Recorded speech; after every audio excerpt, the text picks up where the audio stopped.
Good evening, everybody, and welcome.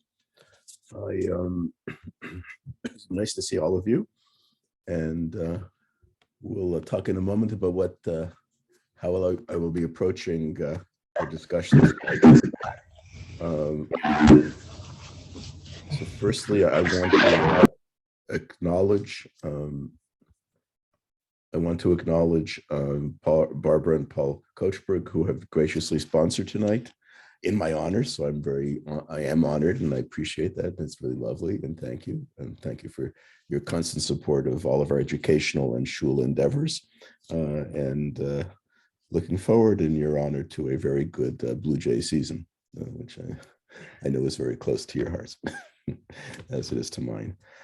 I do have to, begin with a sad note, of course. So we're very distressed to hear of the terror attack today in Tel Aviv and Dizengoff Square, and don't know the exact results of that at this point, but they're not good. And our thoughts, of course, are with our brothers and sisters in Israel, who have been enduring a lot of challenge in recent days, which sometimes gets lost in the shuffle with all of the calamities taking place in the world. But that has to be very close to our hearts and in our thoughts now and always. So to those who are murdered, or may God basically help us avenge that attack, and to those who are ill, who are injured, and to all the families who are bereaved, of course, our thoughts of comfort. Okay, tonight the topic, in a sense, which I had set months ago, was enhancements of the Seder. But I'm actually, as I got closer to today, I'm focusing it perhaps in a way different than what I originally conceived, and I am focusing it primarily in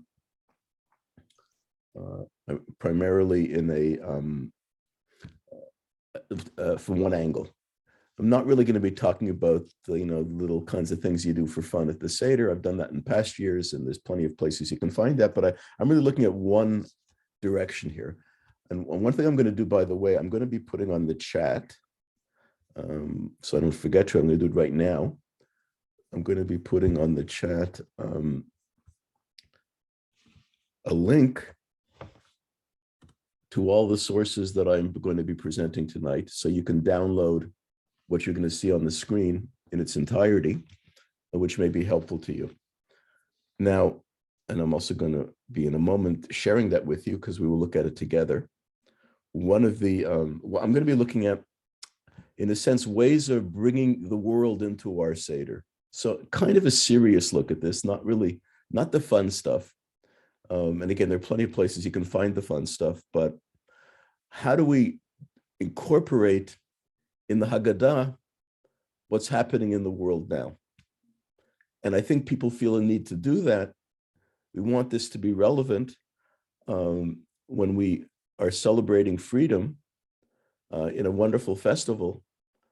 We are cognizant of the fact that in the world today, there is a nation, a country, whose freedom is being threatened by an invading force in a very cruel way.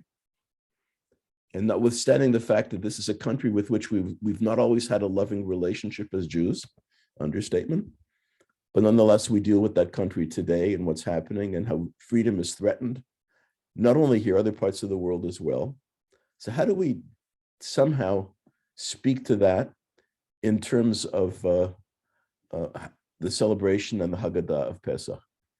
I'm also going to include in this the discussion of how we bring the Shoah, how we bring the Holocaust into the Seder, if we do, and how that has become a point of contention, in particular in the Orthodox world, but how we deal with that as well. So it's kind of a serious look at enhancing the Haggadah.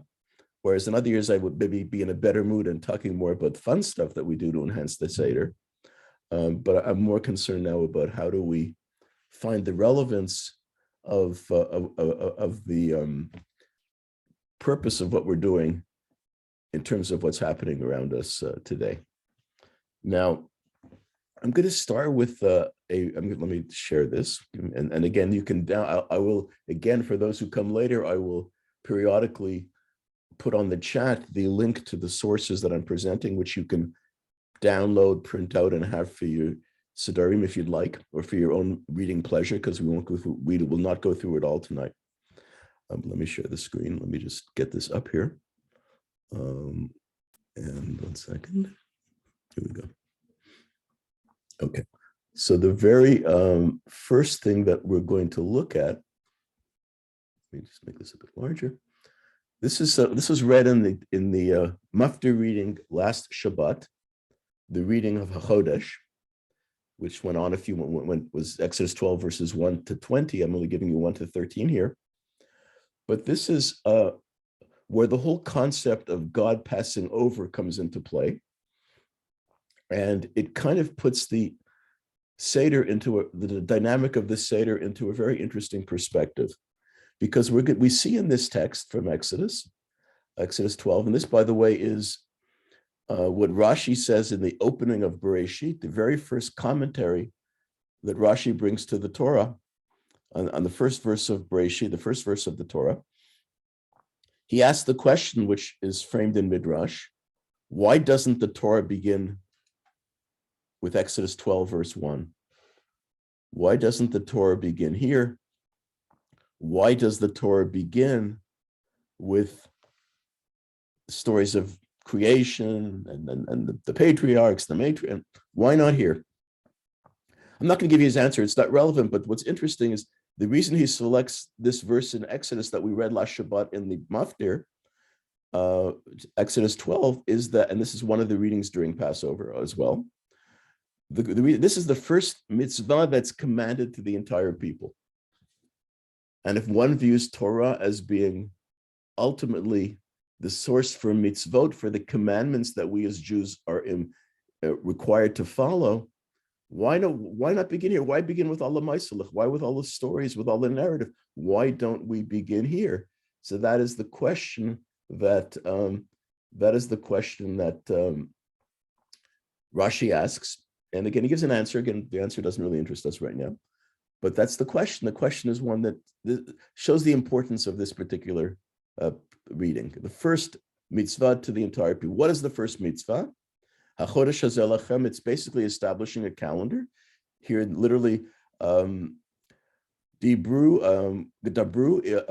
el kol adat Yisrael lemor.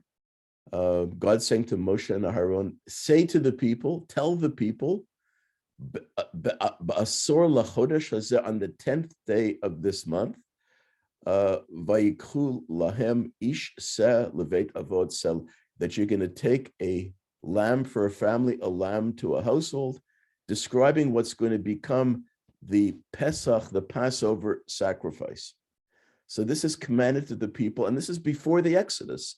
They're still in Egypt. This is where we're getting the commandment of what's called Pesach Mitzrayim, the Passover that was going to be observed prior to the Israelites leaving Egypt. So this is a pre-Exodus celebration of Exodus. And then what I've selected here, if you look at the highlighted portion, God tells Moses and Aaron, Va'avarti ve'eretz Mitzrayim b'layla hazeh, I will go to the land of Egypt on that night, which will be Erev Pesach, of course, in later history. I'm going to strike down every firstborn in the land of Egypt, both man and beast. I will mete out punishments to all the gods of Egypt. And by the way, that's one of the indications when God tells Moses and Aaron that he is going to wipe out the Elohei Mitzrayim, the gods of Egypt, that the Torah is not truly monotheistic. It doesn't believe only in one God, but in one true God, recognizing there are other gods, but those gods are false gods, they're fake gods, they're not good gods, but they exist. Not that there's no other God that exists, but only one God, the God of Abraham, Isaac, and Jacob, only one God that matters, the God who's speaking right now in the Torah.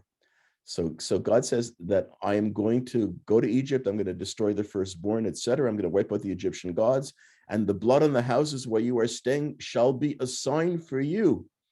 When I see the blood, I will pass over you. V'ra'iti et hadam ufasachti aleihem. I will pass over you. The vav at the beginning takes up words in the past tense and transforms it into the future. It's called in Hebrew vav hipuch, the vav that reverts the tense. So this is future. I will pass over you, and basically, no plague will destroy you when I wipe out the land of Egypt. You're going to survive.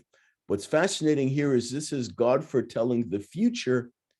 The first mitzvah of Passover, it hasn't happened yet. It hasn't happened yet. The Israelites are not freed yet. They're still slaves. This is going to happen a few days from now. Get ready for this. This is what's going to happen. This is what's happening in the future. Yes, it's short-term future. It's because it's a few days away, but it is, it's on the 10th of this month. The month has already begun. It's the beginning of the month of Nisan. And God's saying, now you have to set up a calendar. You got to get organized. You got to have a schedule. This is what the first mitzvah to all the people. But God then saying what's going to happen in this month so many thousands of years ago. So now we flip over to page 2 in my handout, and we go to our Haggadah, to a portion that will be very familiar to you, the Rabbi Gamliel portion, very close to the meal. So people are getting excited now because food is about to be served. Not so long, and not too far away. You've done, this is a lot of the Haggadah, a lot of the Midrash has already happened. So here you're getting, Rabbi Gamliel says, you have to say these 3 things at the Seder. Whoever has not said these 3 things, lo yatsa yedecha, has not fulfilled his or her requirement. These are the 3 things: Pesach, Matzah, Umaror. But we're only going to look at Pesach.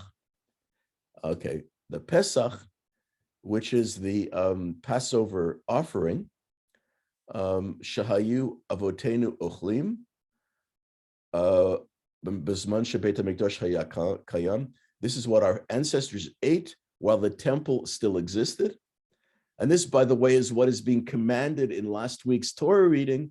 That hasn't yet happened yet, but this is what the people are going to have to do once the liberation takes place. So what's the purpose for this? So Al-Shum, why are we doing this? Al-Shum she'fasach hashkadosh baruch hu al batei avoteinu, because God passed over the houses of our ancestors in Egypt. So now the Haggadah is viewing this from the past and quoting the Torah, where this is already seen in past tense. What we read in Exodus 12 was future tense. Now it's past tense. As it is written, this is recognizing God who passed over the houses, not who will pass over. So we're seeing a transition, a dramatic transition between future and past. So the Torah already beginning to talk about this before it happens, because it's going to be such a monumental event. And then reflecting back on what God did for us, and that becomes an everlasting and eternal memory. By the way, this brings to mind something that I presented 2 weeks ago when Theodor Herzl in 1904, not 1904, in 1898, in 1898, at the first Zionist Congress. After the Congress is over, he predicts, he says, 50 years from now, there's going to be a Jewish state. So whatever he's talking about in 1898 at the first Zionist Congress in Basel, Switzerland, Herzl says 50 years from today, there's going to be a Jewish state. What's 50 years after 1898? 1948. When is Israel established? 1948. So they talk about, we commemorate Yom HaAtzmaut having taken place in the past. Herzl's viewing it in the future, almost parallel to what's happening here in the Torah and in our Haggadah. So we look at a very challenging writer, and look at this briefly because it's difficult stuff, but she's really an incredible writer. That's Aviva Zornberg, who we've had a few times speak in the shul in past years, a great Bible scholar who just came out last week with a new book, finishing her commentaries on the Torah. Her book on Leviticus just came out, and I ordered a copy, and by mistake, Amazon sent me 2 copies. They charged me for 2, but I ended up giving one to Michael Rubin as a gift, so you'll probably hear from Michael from that book as well. But this was Aviva's book on Exodus, which came out a few years ago, and she talks about this aspect of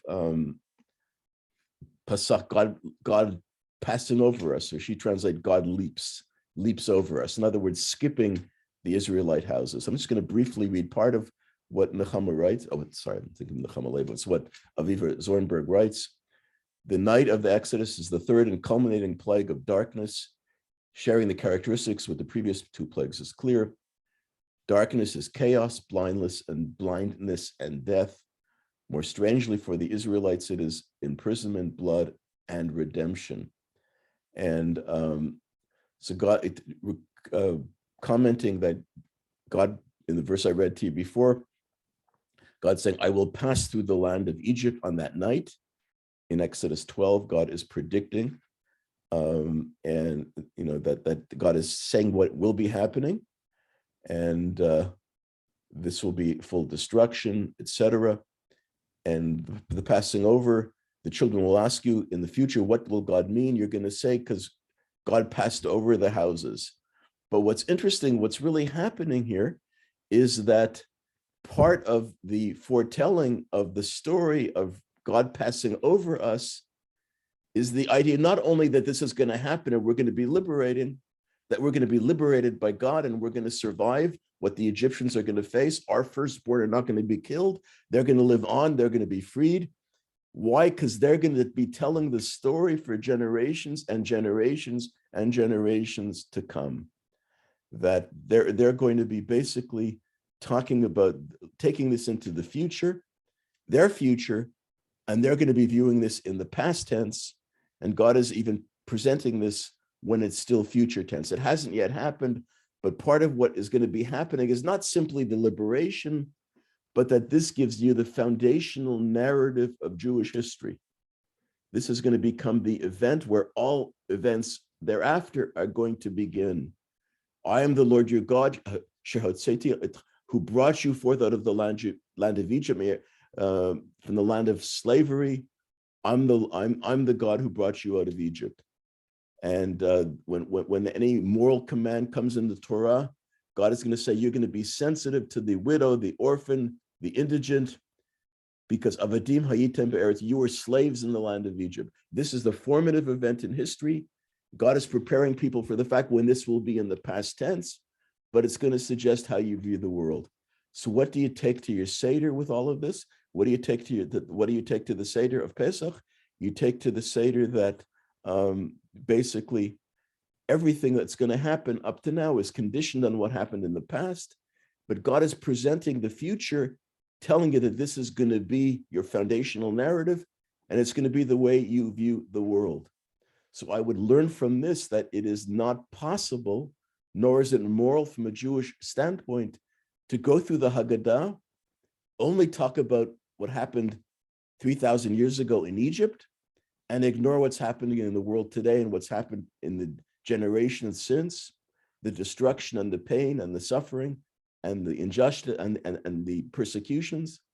That has to be part of the narrative, because otherwise, why would God be so emphatic that the servitude in Egypt be this foundational event that you will always look back on and remember through ritual and through study and through Torah, because that gives you a sense of who you are.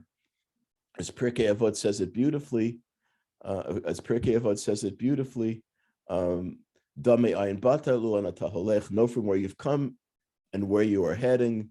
The bottom line being that you can't know where you're going if you don't know from where you've come.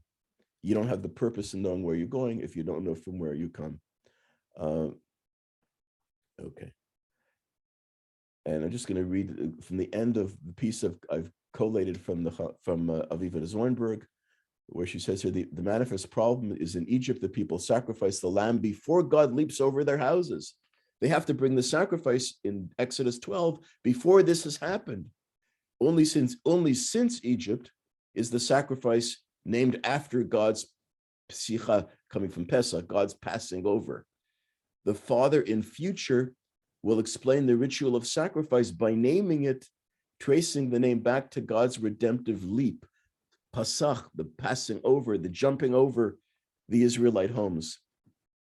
This sacrifice then becomes the definable meaning of the festival, its central ritual.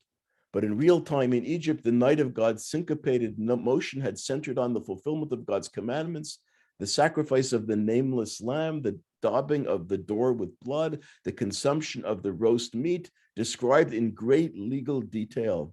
The night had been an enactment of a narrative pre-told to Moses in Exodus 12, last week's Mufta reading. A legal narrative whose nodal points are the commandments, laws prescribed to become a structural network of meaning. These nodal points will fix like the nodal points of a quilt, the sliding meaning of the narrator. Only after they eat of the Paschal lamb for the first time in Exodus 12, does he respond to the quilting work of the Israelites by leaping over them, saving them from the general havoc. And by the way, I'm going to stop here.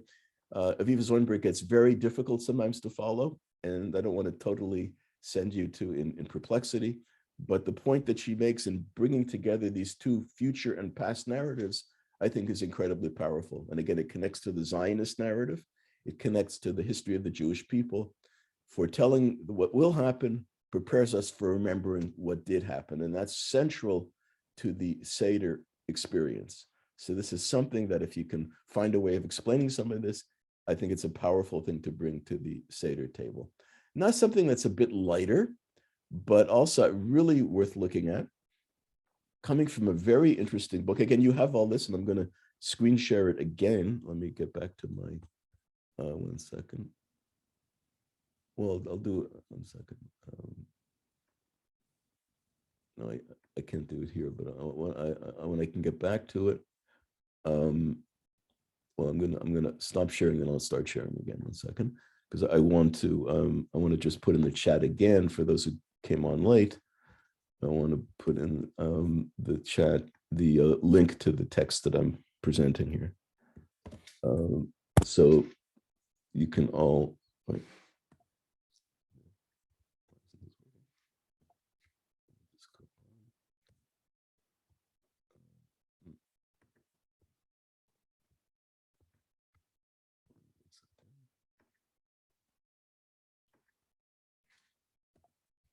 This isn't working. Well, I did put it on already. I'll try to figure this out after. 1 second. Let me try this one more time. Okay, I don't know why this isn't working. Okay, muscle top, got it. Okay, so let me go back to the text again, and look at something else. And this is from Sarah Hurwitz. Some of you may have heard of her. She's basically a writer, a journalist. She was Michelle Obama's speechwriter in the Obama White House, of course.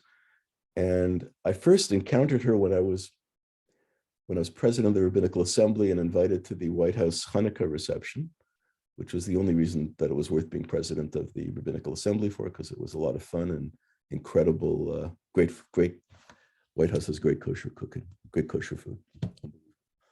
But they had an event where they invited us before the reception to the executive office building, where they had a room filled with people who were all the Jews who were coming to the Hanukkah reception.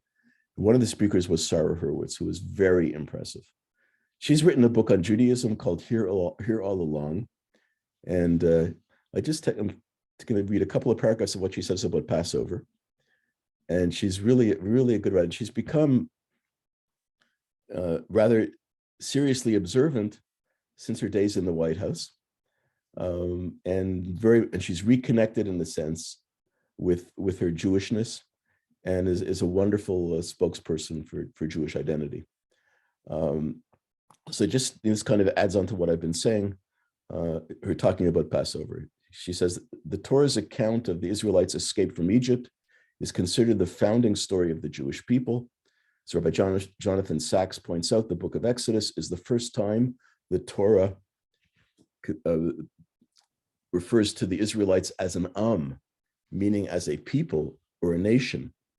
Passover, the holiday, is dedicated to retelling the Exodus story. It's the festival of Jewish identity, Sachs writes, the night on which we tell our children who they are.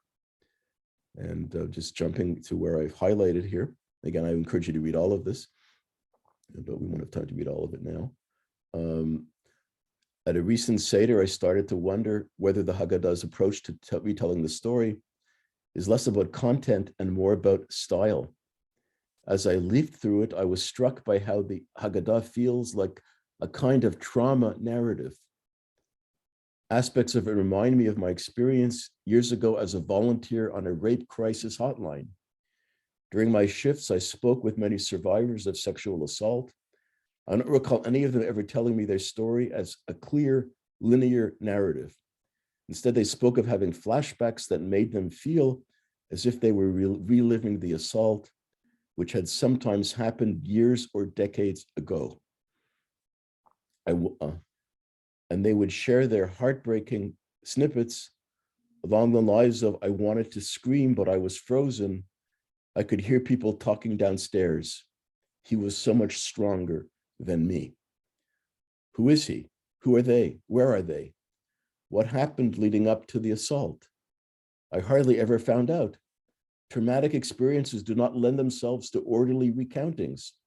And when you hear a story that is stripped down to just a few wrenching facts like this, without any of the particular details that make it specific to someone else, you begin to feel that it could happen to you, even in some very faint way, that it has happened to you. After a few months on the hotline, I felt less safe walking down the street. Wolf whistles and crude comments that I would have briefly brushed off now filled me with fear and rage. And then she goes to the Haggadah. So she writes that, I think this is what the Seder is supposed to do to us. It's not so much about ensuring that we know the story, but that we feel it, that we're left with a visceral, lingering sense of how it feels to be on the wrong end of oppressive power. The Haggadah seems almost designed to achieve this effect with a narrative style that begins with, between poignant details, the children of Israel groaned under the burden of work, they cried out. Varied sensory experiences, instruction to sing songs, read and hear texts, taste and touch specific foods, evoking particular historical memories, as if to flood our senses. Unexpected detours into intellectual discourse, random accounts of debates between ancient rabbis, as if we're suddenly disassociating, spinning off into intellectualization because remembering has become too painful. And then present tense language that tells the story as if we are currently in it, experiencing a flashback. Hashtahacha, Lashana haba ba'arad Yisrael. Now we are here next year in the land of Israel. Hashta avde, Lashana habana b'nei churi. Now slaves, next year we shall be free. Passages insisting that each of us actually experienced this story for ourselves. Though it acted for me when I came out of Egypt, not for my ancestors, but for me. And it was not only our ancestors whom the God redeemed, he redeemed us too, along with them. So one other brief reading from her wonderful book, Sarah Hurwitz's book. The Haggadah focuses on the all-powerful supernatural God who hears the Israelites' cries, sends the plague, splits the sea.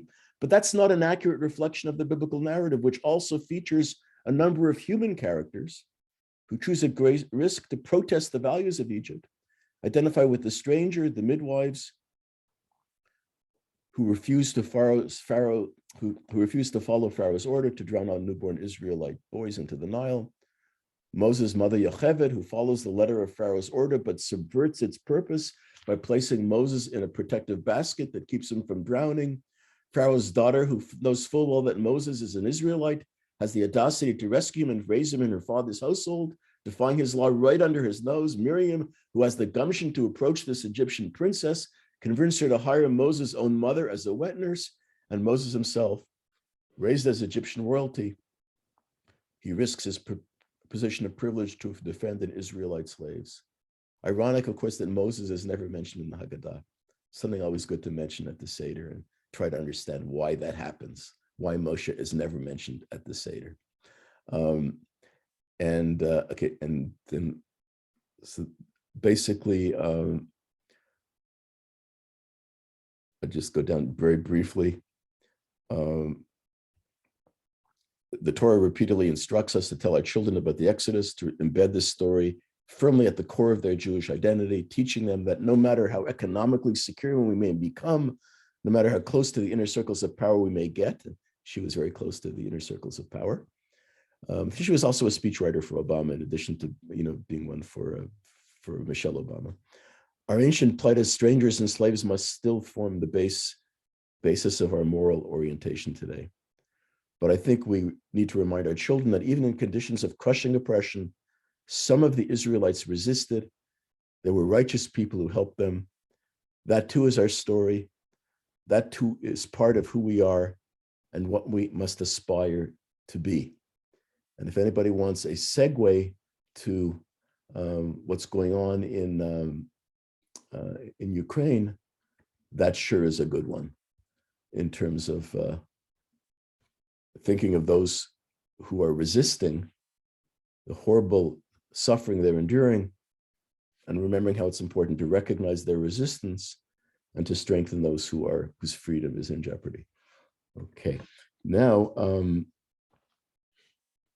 the next phase, I'm going to go through. I'm going to go through tonight. I'm really going to go through most of my narrative, and then I'm going to pause for question and comments. So forgive me if I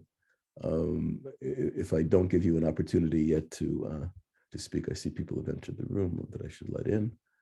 Okay, you're all lit in now. Okay. Now,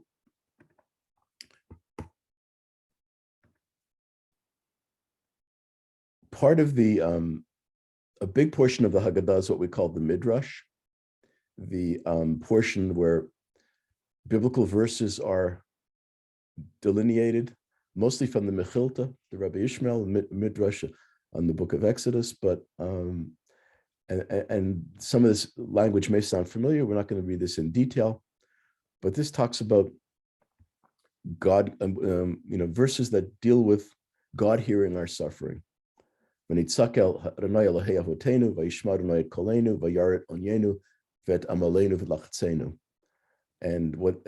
what happens basically is that this verse is broken down into segments, and each segment gives us a different midrashic comment.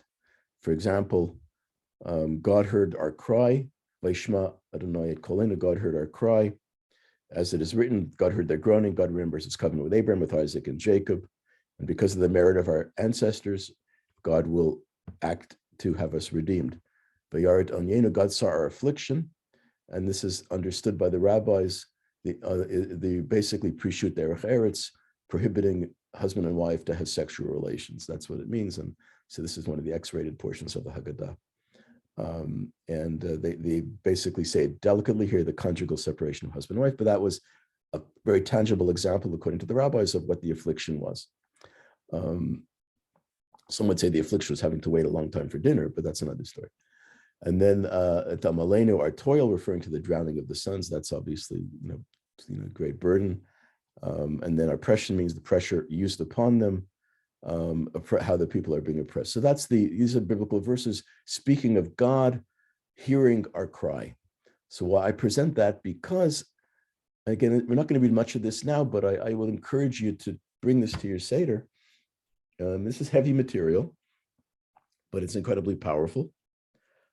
This was, and here, we just published the memoirs of Rabbi Kalonimus Shapiro were just published in the last couple of years in English translation. And here it's excerpted by my teacher, David Roskies. in his beautiful book published last year, Voices from the Warsaw Ghetto. And the selection I'm giving you is taken from there. And this is for Rabbi Kalonimus Kalman Shapiro. The Rabbi is Pizhansa, I don't know if I'm pronouncing it right. I'm not going to try to pronounce that name. A Talmudic scholar, the scion of 2 Hasidic dynasties. He turned his home into a synagogue and soup kitchen for his followers, and these are during the war years.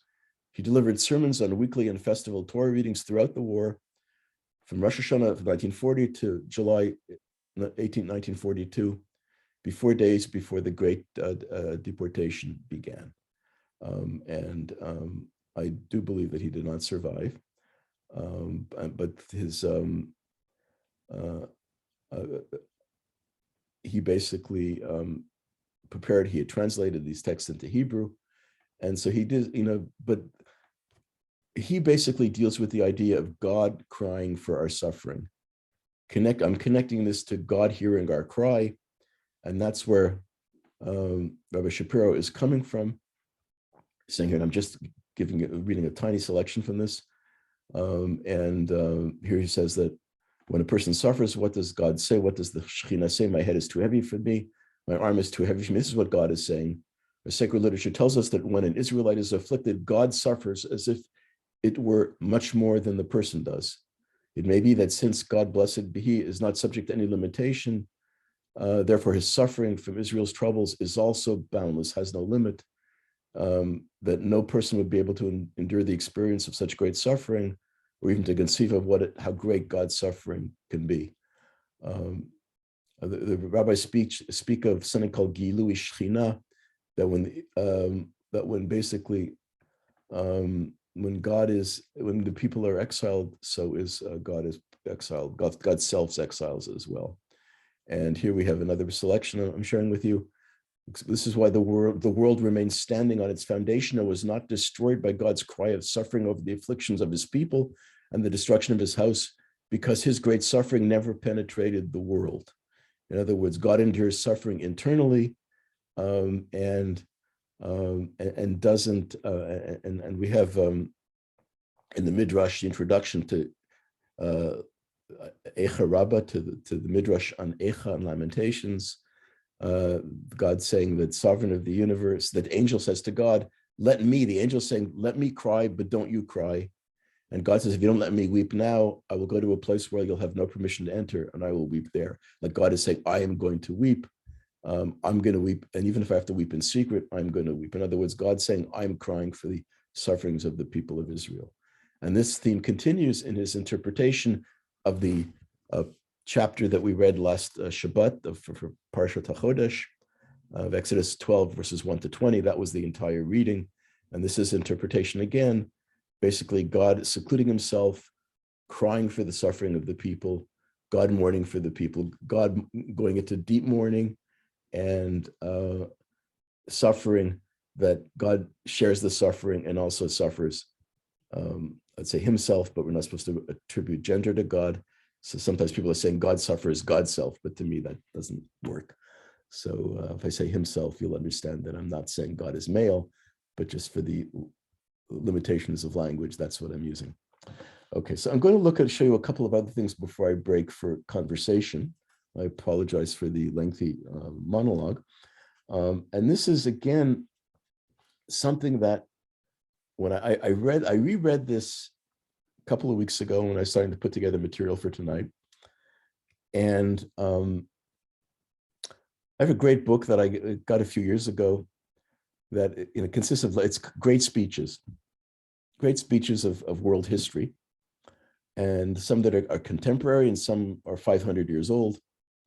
The first speech in the book is, interestingly, Justin Trudeau's eulogy for his father, Pierre Elliott Trudeau, which was, he's a Je t'aime, Père, I love you.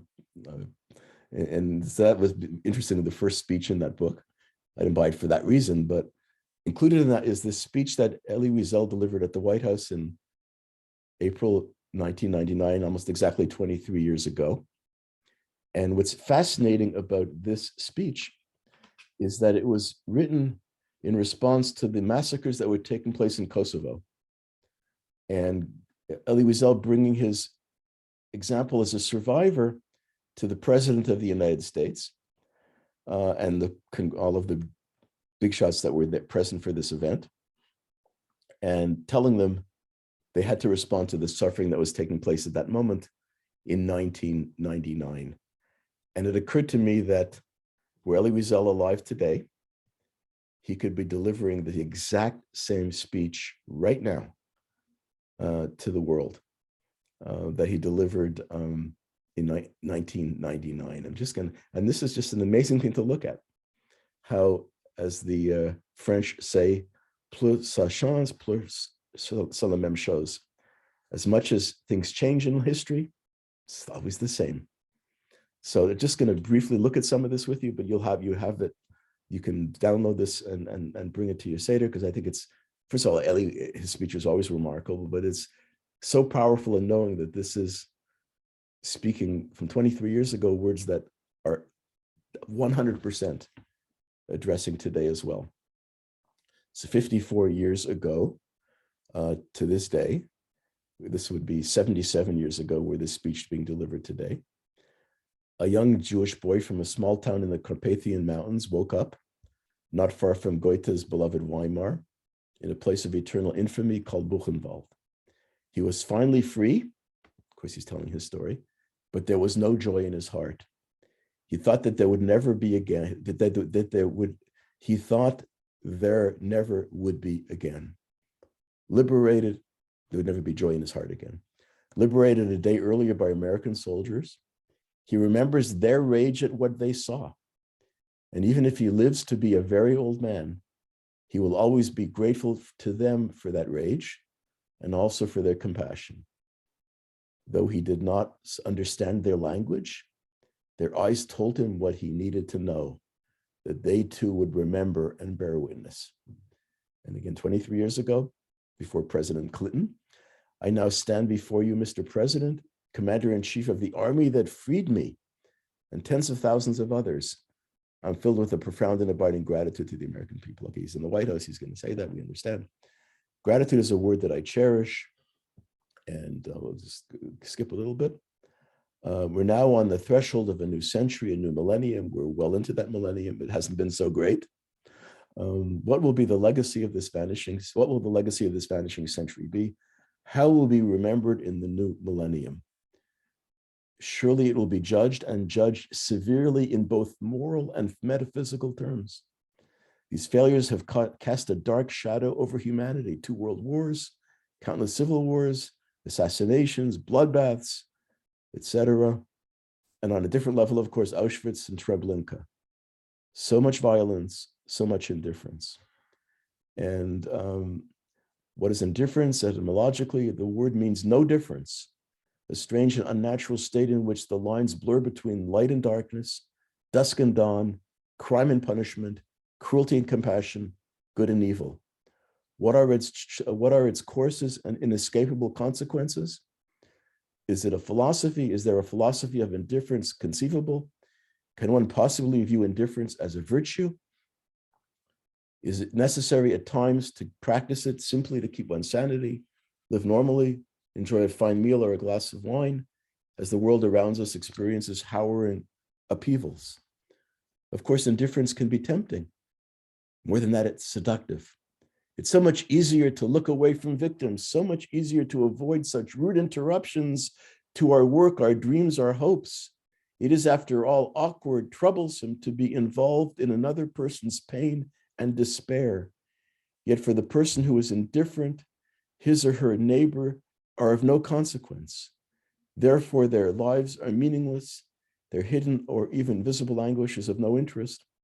Indifference reduces the other to an abstraction.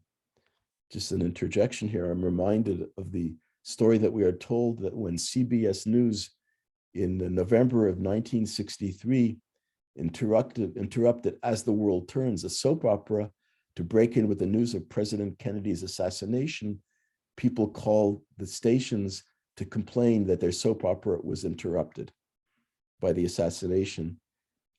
He was shot, and then moments later, Walter Cronkite comes in with a very famous moment we've all seen a million times. people complained that their soap opera was interrupted by that news.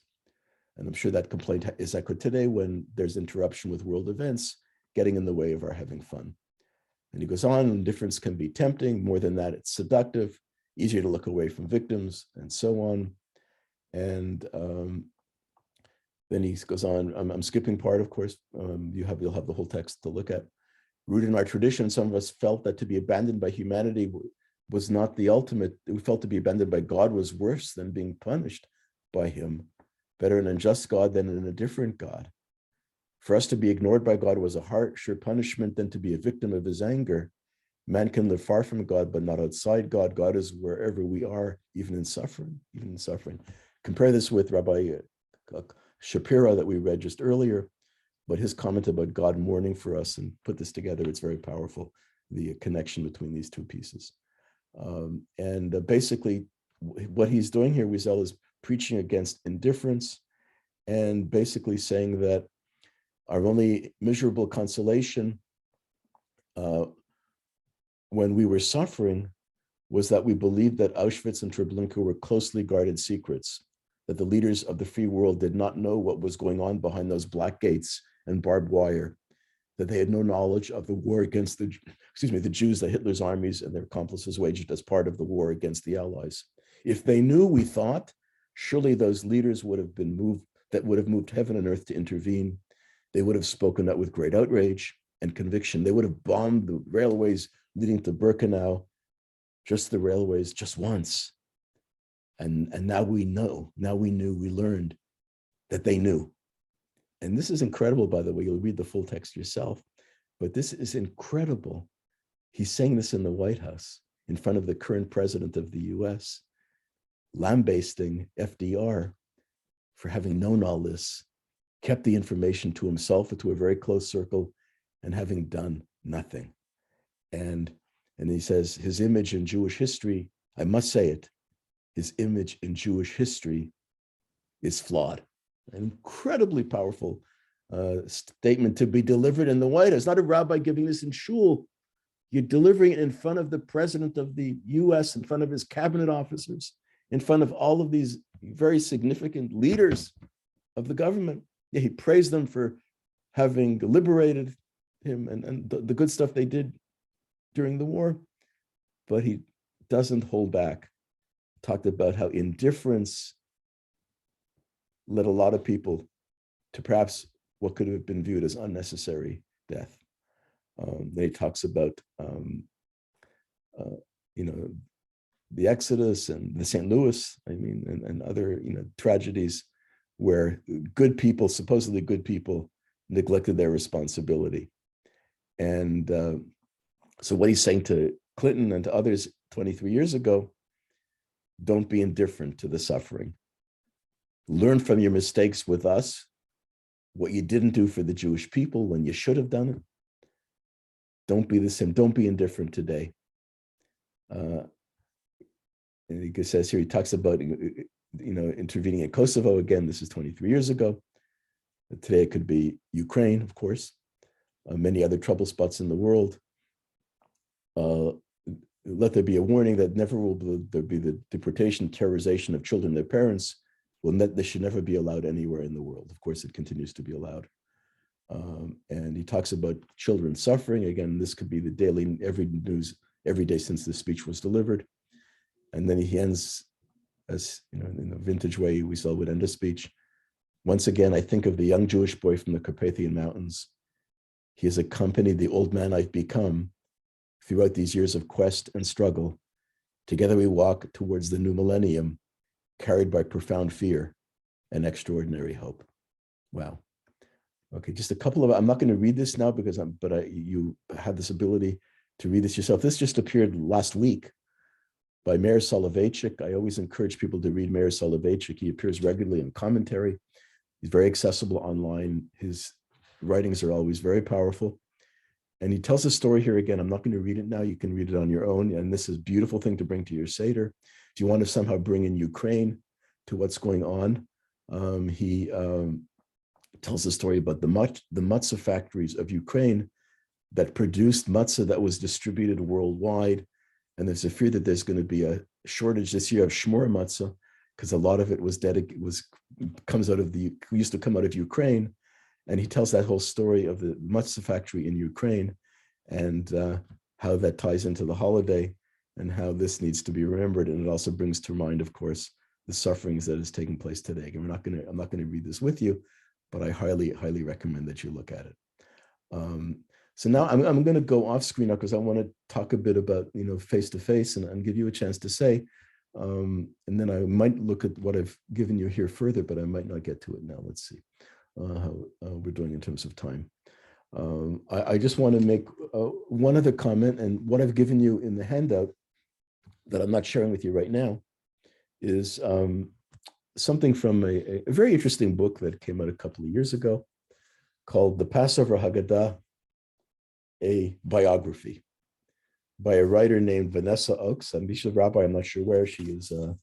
It's a very little book. It's cute, but it's basically tells us the history of the Haggadah and printed editions from the initial Haggadah, the original Haggadot, the derivation from Midrash and Haggadah, and from the Mishnah, and contemporary Haggadot as well that are being formulated today as we speak. She is a professor in the University of Virginia in the Department of Religious Studies. And it's a very interesting book, but she has a selection here that is in the handout that I've posted on the chat that I've been sharing with you tonight. It's the last thing that I've shared. Again, I'm not going to go through that with you, I don't think, but what she talks about is very interesting, because I've discussed, briefly how we bring in contemporary history into the Haggadah and why it really fits.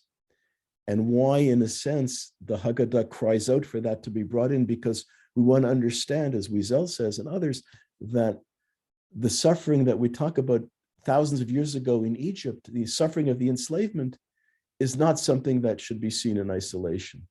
It's something that has to be viewed in the context of world history, both the history in the ensuing millennia, but also history that's unfolding before our very eyes. And I've told the story numerous times in my career at Beth David, because when I traveled to the former Soviet Union 2 weeks before I moved to Toronto in 1981, spent Pesach there, sitting at a Seder in Moscow with refuseniks, and having to pinch myself, realizing that we're reading the text of these people who are enslaved in Russia, in the Soviet Union, are reading a text that says, now we are, that now we're free.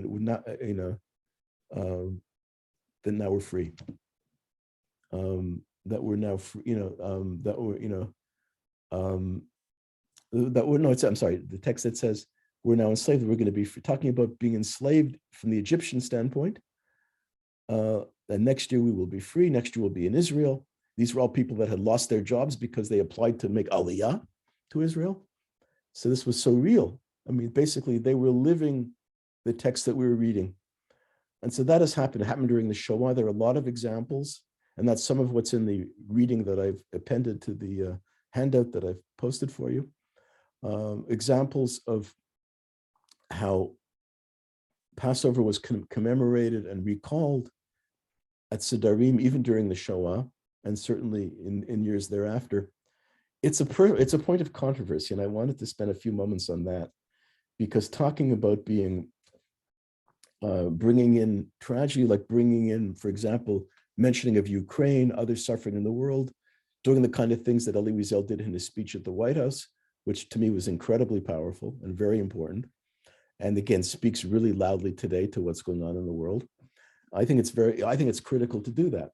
And a lot of Haggadot that have been written in contemporary times, including the Haggadot produced by our movement and other contemporary Haggadot, reference very explicitly the Haggadah, including the Haggadah of Rabbi Jonathan Sachs, Orthodox rabbi, and some other Orthodox Haggadot. But understand, in the Orthodox world, bringing the Holocaust or anything else into the Seder is very controversial.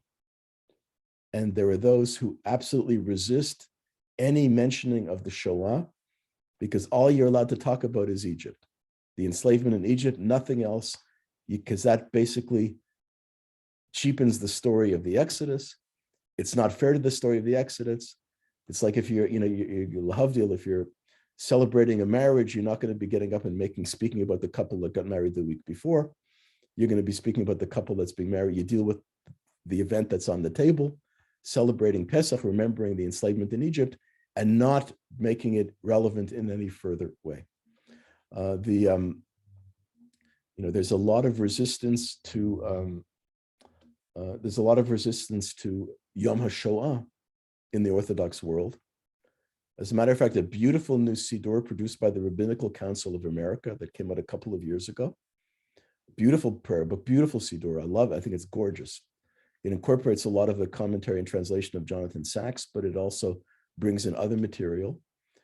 It's strongly Zionist, but they have a section in that siddur for what we call Yom HaShoah, but they don't call it Yom HaShoah. Holocaust commemoration, to be done whenever you want.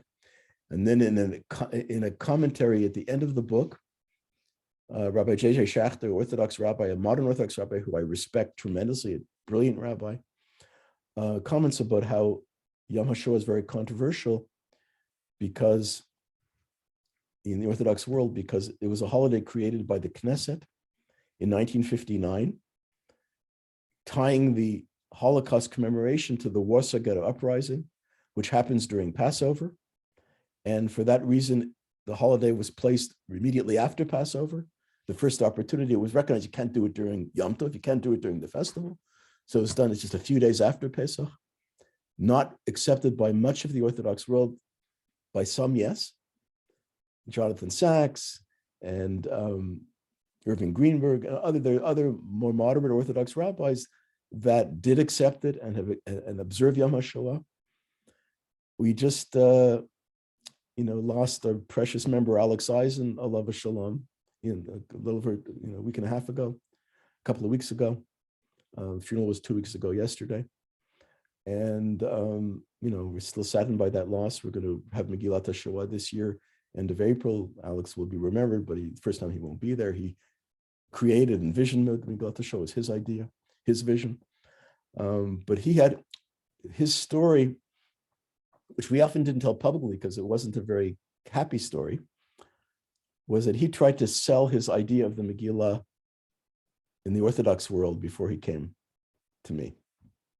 I mean, I knew what was going on because he shared the idea, but he had a relationship with Rabbi Lau, then the chief rabbi of Israel, who was a child survivor of the Shoah, very tremendously articulate rabbi, wrote a beautiful autobiography, very moving recollections of being a child survivor, of his experiences. And he's a wonderful teacher, but he's a Haredi rabbi. So Alex went to him with the idea of a Megillat HaShoah. And so Rab Lau said to him, well, Alex, I don't hold by Yom HaShoah. I don't accept Yom HaShoah. So Alex says, why not? Because I don't accept a holiday that's established by the Knesset. Only a holiday that was established by our sages 2,000 years ago. So what that community does is they'll remember the Holocaust on the 10th of Tevet, Asara B'Tevet, which before the creation of Yom HaShoah was the day in which people would often commemorate the yurtzeit of family that were murdered during the Holocaust. The late Rabbi Pappenheim, Zichrono Livracha, throughout his life, observed his parents' yurtzeit on the 10th of Tevet, because he never knew the day they were murdered. He was taken out of Germany as a child, sent off to yeshiva in London, and then interned in Canada. You know the story, together with Rabbi Shield. But he never knew when his parents died, but he observed the yurtzeit, as was the custom right after the war, to observe the yurtzeit of those who were murdered. Often it was on Asara B'Tevet. Some people observed the yurtzeit on Yom Kippur. And we'd always have a problem in Shul because we had a lot of survivors who observed yurtzeit in Yom Kippur, and there were only 6 aliyot, and they all wanted aliyot on Yom Kippur. So we couldn't give everyone an aliyah, but we had a lot of people who observed yurtzeit for their parents and others who were murdered in the Shoah. That was the day they observed. But we could not give 30 aliyot when you only have 6 on Yom Kippur and you need a Kohen and a Levi. Those were years we didn't give women aliyot, so it would be even more complicated.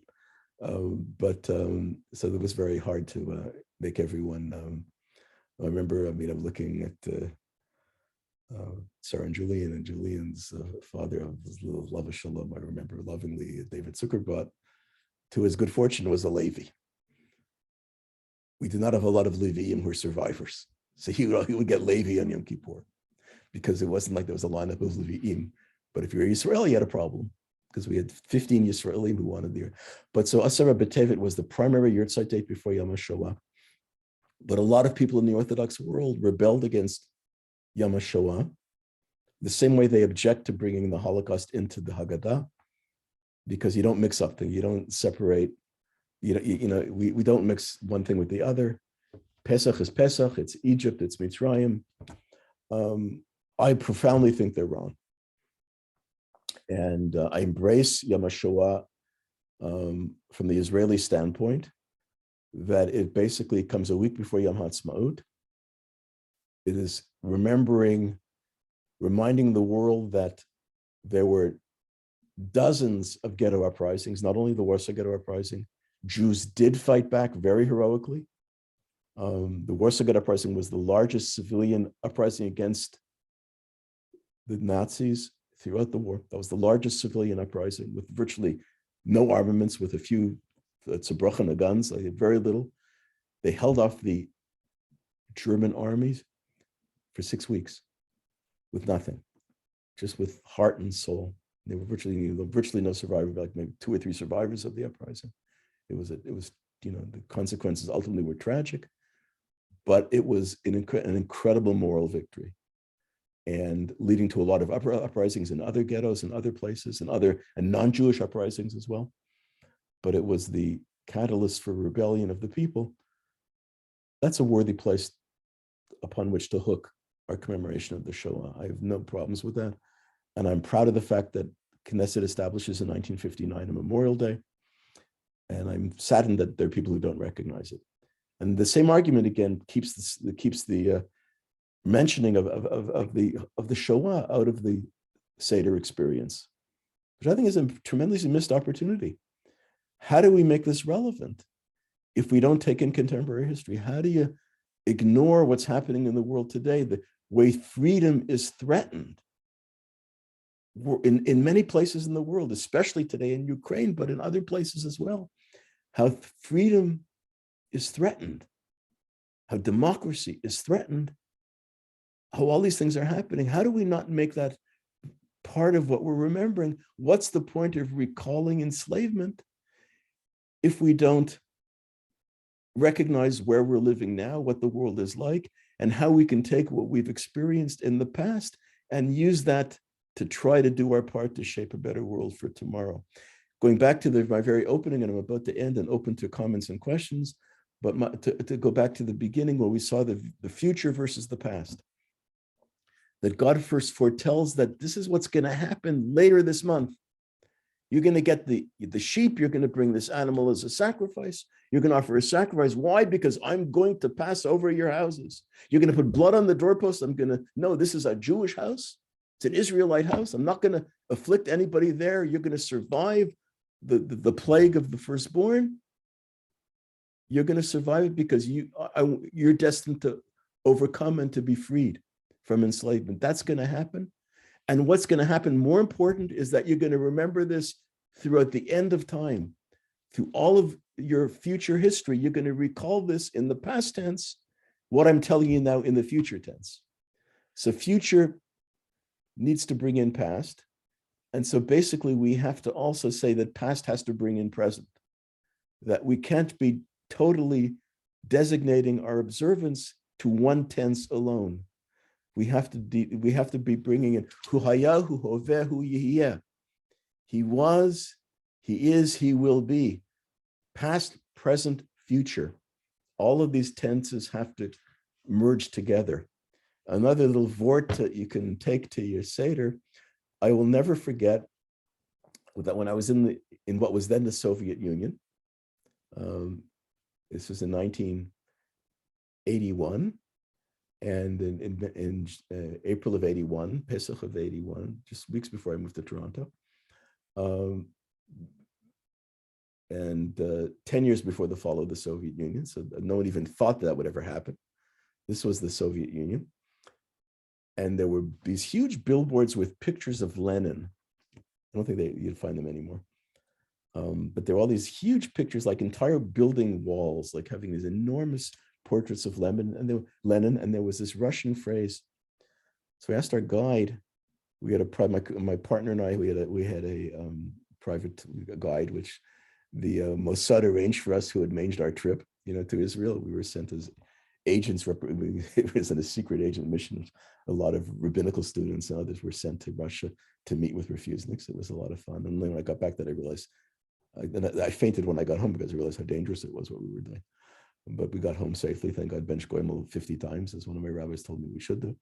But the sign which had this picture of Lenin, what was the Russian language on it? Lenin was, Lenin is, Lenin will be. So hayahu hovehu yeh, from our liturgy. We talk about God in those terms. The Soviets talked about Lenin in those terms. A godless state, but that's how their God became Lenin. Maybe that's why Moses isn't mentioned in the Haggadah, even though he would deserve to be, as Sarah Hurwitz suggests. Why isn't Moses there? Because he's such a hero. Why are you saying only God is the hero? Well, bring in Moses, bring in Yocheved, bring in some of these other, the midwives, the other heroes. Why just God? And maybe it's because there's a thin line that separates celebrating human beings from idolatry. In other words, when you begin to worship human beings, because Moshe didn't want to be worried. He was a very modest guy. He wouldn't want to be mentioned. But we see what happened in Russia. They worship people, and today, and the leaders are worshipped. I mean, they're and that's not a safe place to be. But the idea of hu haya hu hove hu yeh in a Jewish sense, bringing together the tenses past, present, and future. That's why I think it is so important that we bring in what's happening in the world today, to bring the present into the past. And again, at the beginning of the Haggadah, we say, just to remind you, and I know this by heart, but I'm not going to do it by heart, where we, in the opening declaration, we say, excuse me, let me find it.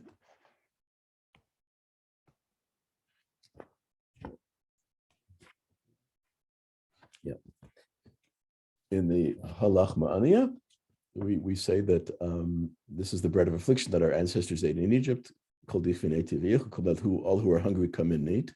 Good question, by the way, is we say this after we make Kiddush. So you're inviting people to come to your house. Why do you invite guests after you make Kiddush?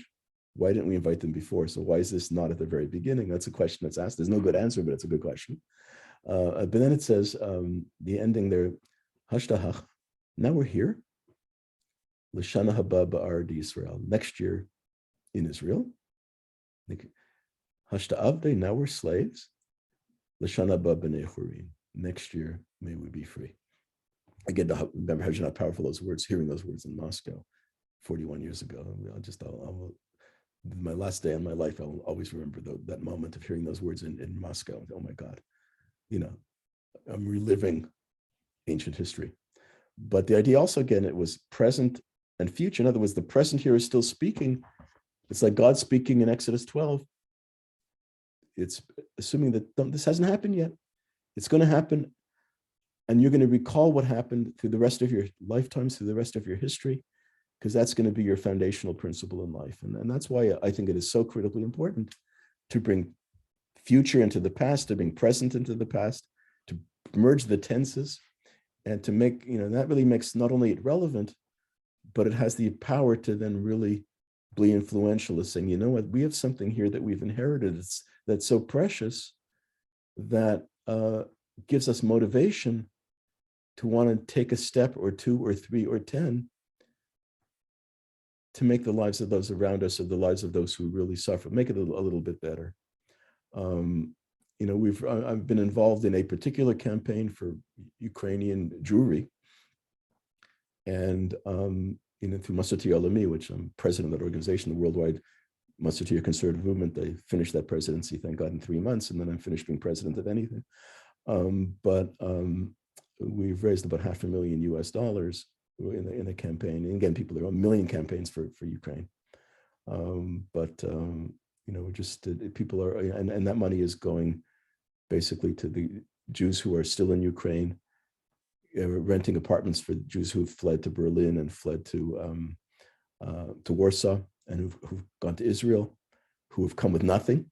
They've not been able to leave, and they've left fathers back in Ukraine fighting, and it's mothers and children and wives that have fled, and elderly fathers, but they're coming, they're indigent, and there's been a lot of money raised worldwide. Federations raising a lot of, but that's one of the things we can do. Sometimes writing a check isn't, you want to do more than that, but sometimes that's all you can do, and it's still very important.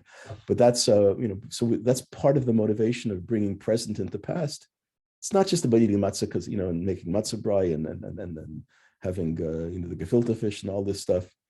There has to be more to it than that, and that's why I think those who say we can't bring present into the past or future, they're missing the whole point, because God tells us in the very foundational stories of Passover how future leads to past, to present, and how the tenses, the times coalesce into one continuum of history. So I'm gonna stop, and I'm going to. People we're muted, but you can unmute yourselves if you want. I don't know. I might be able to unmute you all collect, but I don't want everyone to be screaming at once. Let's see what I can do here. No, I can't unmute you, but you can unmute yourselves if anyone wants to make a comment or ask a question. Please feel free to do so. And again, I encourage you to download. I gave you the link to the readings that I've put on screen. If you're not able to do it, send me an email and I will send you the PDF of the file directly if you have difficulty downloading from the link that I've posted on the chat. But if there are any questions or comments, I welcome them at this time. I've monopolized I've been talking to you this is like a rabbi's dream. I just gave a sermon for 1 hour and 10 minutes. And I normally couldn't do that on Shabbat because I would have been talking to myself at the end of the session. Like the late Alexander Marx, when he was professor of Jewish history at JTS, he was before my time, he passed away before I got there. But I was told by my predecessors who were students at JTS before me, that he was one of the greatest Jewish historians of the 20th century, but the world's most boring teacher. He wrote a book called The History of the Jewish People. It's a massive book. It's a book that you read 3 sentences and you fall into a deep coma. It is everything you ever wanted to know about Jewish history, but it is very boring. His class was reading his book. That was the class.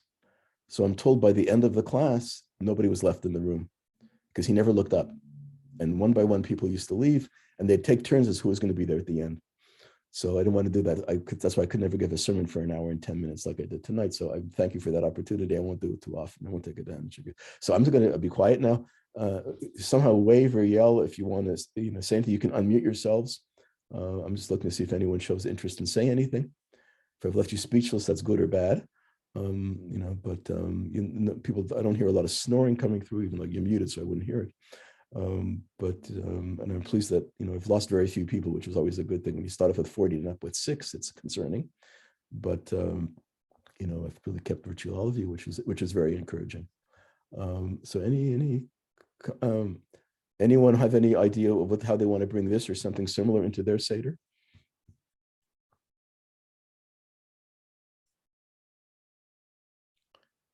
And thank you for all the people who made very nice comments. I really appreciate that. But again, send me an email. You still use rabbi@bethdavid.com. That still goes to me if you want to request the handout. And don't put it on the chat now because that's not saved after this, and I won't see if you put your email here. So send me an email separately if you want the handout, and I'll get it to you. I'll send it to you either tonight or tomorrow morning. So you'll get it well in advance and you could print it out if you want to use any of this material. And I highly recommend that you'd want to use some of it because I think it's very compelling. And there's tons of other stuff. I have a huge file. I had to really pick and choose what I wanted to select tonight because there's just so much incredible material, some of it appearing in recent weeks and some of it not, like Wiesel's speech, which again is 23 years old, but again, so relevant to the moment today that it just, you get goosebumps reading it, that this is a speech that applies to 2022 just as much as it applied to 1999. Rabbi, Mm-hmm. it was really interesting stuff I never knew. And I wish we had the kind of crowd that we could do something like that at our Seder. But your professor, where they walked out one at a time, yeah, we would be left with nobody. Well, you know what you can even do, you know, if you really, people, I understand that, especially with the young kids there, they're not going to sit for 7 hours. I understand that. And I mean, I went to a Seder with my teacher, late Yonah Frankel, the Seder was 8 hours. And I could barely, you know, we had 6 hours till we had food. And not much of that to begin with, but it was really quite an interesting experience. So you can't always, but what you can even do is print out some of this stuff and let people take it home. Read it at their, they don't have to read it at the Seder table. You know, you may want to look at this. You just highlight, you know, think of, you know, read the speech that Elie Wiesel gave 23 years ago. You know, again, you don't have to read it at the table. I agree. I appreciate it. You can just mention something and then people can look at it later, or you can forward the email to the link to them, or just, you know, forward the text, you know, the download to them, and they can, you know, people at their own time, you know, will find, you know, may want to read it because it's worth reading, and you could just point it out at the Seder without having to read it. I agree. You can't sit there and read 5-page, you know. I think Meir Soloveitchik's piece is brilliant. It's beautiful. It just came out. But again, it's long. You know, it'd be 20 minutes to read it at the table, and you're going to lose everybody. You can't skip the entire Haggadah and just read this stuff. I even, maybe it's tempting sometimes, but just mentioning it is enough sometimes. Just referring to the fact that this exists, or that, you know, with Rabbi Kolonim has talked about, you know, we've talked about God hearing the cry, and this is how Rabbi during the Holocaust in a you know, in a death camp, how he envisioned God's reacting to our suffering. It's powerful. I mean, it doesn't mean you have to read it on this. But I appreciate your comment, Noreen, because I'm not anticipating that you're going to take the 25-page handout and read it adding 90 minutes to your Seder. Not going to happen. It's not going to work, especially if you have kids there. Even if you don't have kids there, adults aren't going to sit that long. But just you can just mention it, that exists, and point it out, and then people of their own can read it. Which is, you know, it's a lot of the stuff. You can't just do a million readings at the Seder. I understand and appreciate that. We have to be realistic. Rabbi Norm Silver. I know. Nice seeing you again. How would you categorize Abramovich, the oligarch? Is he the third or fourth son, or is he higher up? It's such a I don't know. It's such a complicated story. You know, the fact is that Putin is clear that there's no black and white. In other words, there's no good there. I'm sorry, there's no good there. And there's certain cases where there's no good and it's clear. But Abramovich says he's on the birthright. I mean, the guy's done some good stuff. But he's also, you know, it's a very complex history, and we don't really know the full story. I'm sure there's good and there's not so good. But he's also done, you know, the guy has done some amazing tzedakah work, but he's also made a fortune probably in the back of others. So, you know, it's not so great. Most people, you know, who are very successful, there are dark sides to a lot of people that do a lot of good in the world. There are a lot of dark sides. I'm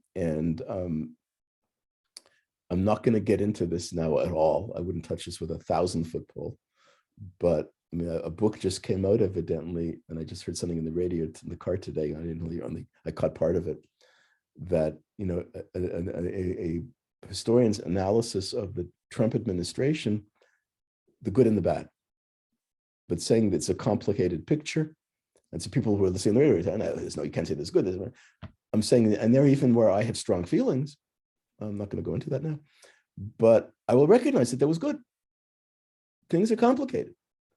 You know, people that you look at that, you know, I mean, there was but somebody's, I mean, Abramovich is, I don't think we know the end. I don't think anyone really knows, but it's not a totally dark picture. Clearly, there's some people out there who've never done good in their lives, who have, you know, and where it's very hard to find any good. I mean, I think that's clear. Putin is a great example, but there are other people, it's more complex than that.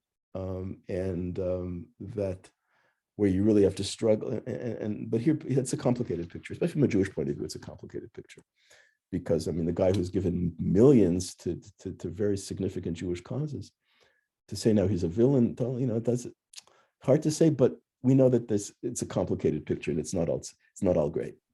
So, but I can't, I don't know enough, and maybe it'd take a long time for us to really know, to be able to say. But there's a lot of confusion in trying to understand people. On a lighter note, one of the things that I do when, if I'm officiating at a funeral where I did not know somebody, and they're heaping the praise on, and I also look, with the days when we were able to sit in a room and do a pre-funeral interview, which maybe we'll be returning, God willing, to those days soon. Not that I'm looking for funerals, but I'm saying you want to be able to have that conversation with people in the room, not just on Zoom or on the phone. But one of the reasons I like doing it in person is when somebody is talking, heaping the praise on someone that I did not know at all, I'm looking at the other people, looking at the eyes. And eye rolls say a lot to me. And so the question I will often ask when they're saying all of these wonderful things, that this Bubi loved her grandchildren. So I might, if I'm really, want to be myself, I say something which maybe not everybody will like. And I say, the truth is, in my extensive rabbinic experience, I've done about close to 2,000 funerals over my career. I don't think I've ever met a case where a grandmother did not love her grandchildren. I don't remember too many cases where they hated the grandchild. Maybe once or twice that happened, but that was really rare. That doesn't happen. I know that. Tell me something different. And one of the questions I ask, if I think I'm getting somewhere, I say, tell me what drove you crazy about your Bubi, or about your mother, about your father, about your wife, your husband. And then they start talking. Then it gets real, and then it's fun. And then that's the part of the eulogy that people love. That's when they say, it's like you knew her, Rabbi. It's like you knew him. You get up there and you paint a picture of a saint that nobody recognizes. You want the full picture. And you can say it, there's, I can write the dictionary on the code language that we use. You don't want to say, he was really stubborn, a real pain in the, we don't want to say that. That's what everyone's thinking. So you say, he was determined. There's a whole code language. I can write the dictionary. I've used it myself. But you want to get that out because everyone goes, yeah. I sometimes will say, people love it. I say, she could be a bit stubborn. And everyone is nodding. And then, because if you go to 10 pages of superlative adjectives, then they look at the card and write the right funeral. But I'm using that as an example, is that people are complex. It's never a tribute to someone only to remember the good. And I had a sad occasion last week where I delivered a eulogy for the late Rabbi Friedberg. I was one of the eulogizers at his funeral at Beth Tzedek last week. And I was very close to him and I really loved, but he was a complex person. And I managed to get that in, but very gently and nicely, but everybody related to that. That, he had some real great qualities, but boy, did he know how to criticize. He could be very critical. And I brought that in, but I found a way of saying it in a nice way, but it was real. And I think that's really something that I hope, again, I'd love to be like, who is it? There's some great tzaddikim, and I'm not one of them, believe me, but who left in their will, no eulogy. Do not eulogize me. And so you have some great rabbanim who were never eulogized because that was their wish and it was adhered to. No eulogize. Do not eulogize me. And so you just do the prayers, and I'd be very fine with that. So I'm looking, I'm putting in my whatever I can, whatever say I have in this. Not my funeral will be on a day when you're not allowed to give eulogies. It would be done my funeral during Hanukkah, during of course it's very morbid now. Of course I shouldn't be doing any of this, but so I'm not looking for. But I hope if someone is forced into having to give a eulogy for me, I hope they'll find the stuff that's not always, not just the good stuff. Whatever. I'll come up with a list of the things that aren't so good. Talk to Brenda; she'll give you a whole list. And I told her she can't be a speaker because I know. But I think that's but that's part of. You asked me, and this is all. You didn't expect Norm such a long answer for your question about Abramovitz. But again, I think people are complex, and I think we have to recognize that they're often there's a whole story that, in fairness, the whole story has to be understood. We don't know it yet in this case. Any other, maybe we have time for, well, it's already 5 to 9, my God. Maybe one more question. I've used up so much time.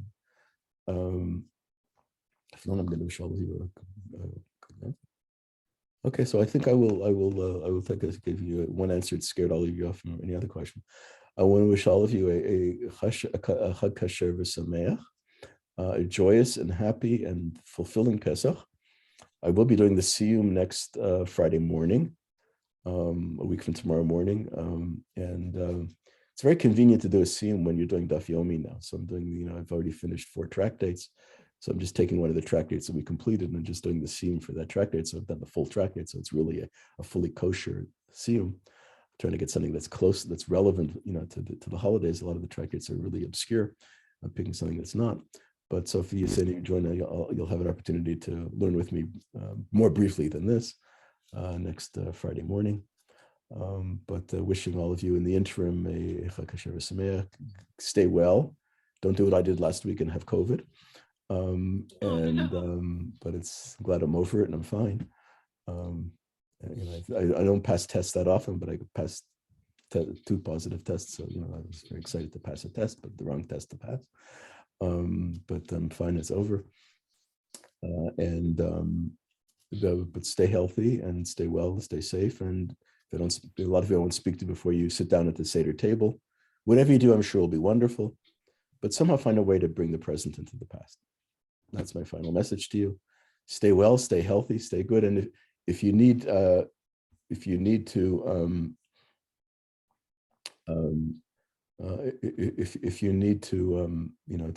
to ask me to send you a copy of the handout today, just send me a direct email. I see one question in the chat. I'm going to answer it very fast before I say goodnight. I see Karen asked me the question: how do you say someone is critical in a code? I didn't use a code last week. I just said critical. Because I don't know if a code for that, but I did it. Again, I think it's okay to be critical. As I said, his criticism, his tochecha, is the Hebrew word for it, was always delivered with love, and with passion, and with feeling, and with sensitivity. But it was delivered. Right? That was the way I catch it, which is true. But I did mention the fact that he would be very critical. And I said he used to call me whenever he wanted to criticize the conservative movement, especially when I was president of the Rabbinical Assembly. And I said, believe me, those calls were very frequent. I was always hearing with him. There was problems getting these calls, but I loved it because it was fun talking to him. But that was, I found there I had to be direct. There is no code for saying someone is critical. I mean, I haven't thought of one yet, but there are times where you wanted. There's a good. I'll write my book on funeral code one day. Take care, everyone. Be well. Have a good night. Enjoy. And good night. Thank you. Thank you, Rabbi. Thank you. Thank you so much. On a happy note and in a very troubled world, Blue Jays a successful season. You're on speaker. Blue Jays. Okay, thank you. Thank I have you. some real, very serious fans on this in this session tonight. So that's why We'll talk. good night, all. Thank Take you. care. Stay Thank you. healthy. Everybody. Thanks, Amanda. Take care, everybody.